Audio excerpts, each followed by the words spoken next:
स्वराज्यास आकार गुलामीच्या काळात अन्यायी अंधारात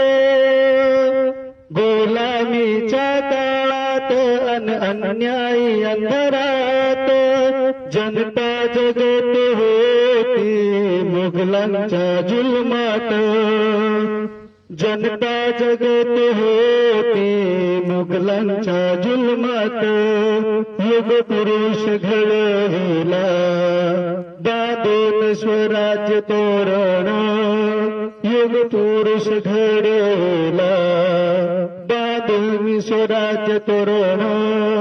जिजाई माझी गुणांचा सागर दिला तिने